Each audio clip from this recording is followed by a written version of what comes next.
যেখানে বাংলাদেশের সর্বোচ্চ মেধাবী ছাত্ররা যারা কিনা দেশ গড়ার কারিগর, তারা যদি জামাত শিবিরকে চিনতে পারে, তারা যদি জামাত শিবিরের উপরে ভরসা রাখতে পারে, তারা যদি মনে করে যে জামাত শিবিরের কাছে এই দেশটা নিরাপদ, এই ক্যাম্পাসগুলো নিরাপদ, আমরা নিরাপদ, তাহলে আমরা সাধারণ জনগণ, আমরা সাধারণ মানুষ কেন আমরা জামাত শিবিরের উপর ভরসা করতে পারবো না? দর্শক, এই দেশে যারা ট্যাগিং এর রাজনীতি করে, যারা কথায় কথায় বলে জামাত শিবির রাজাকার, তারা কি জানে যে জগন্নাথ বিশ্ববিদ্যালয়ের শিবির জিতা মানেটা কি?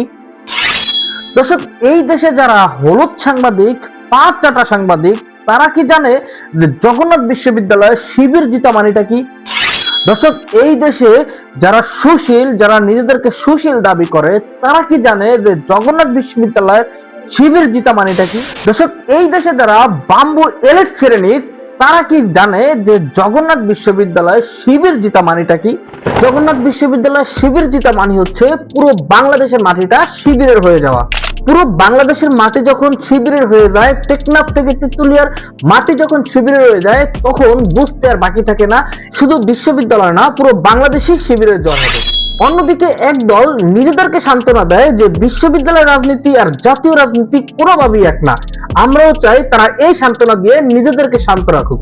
এবার আসুন, বিশ্ববিদ্যালয়গুলা শুধু শিবিরের জয় না, তারা কতটা ভেদাভেদ রেখে তারা বিজয় হয়েছে তার একটা পার্থক্য আমরা দেখে আসি। সর্বপ্রথম ঢাকা বিশ্ববিদ্যালয় 28টি পদের ভিতরে 23টি পদে শিবির বিজয় হয়। তারপরে চট্টগ্রাম বিশ্ববিদ্যালয় 26টি পদের ভিতরে 24টি পদে শিবির বিজয় হয়, সেখানে মাত্র 2টি পদ অন্যান্য বাকি দল পায়।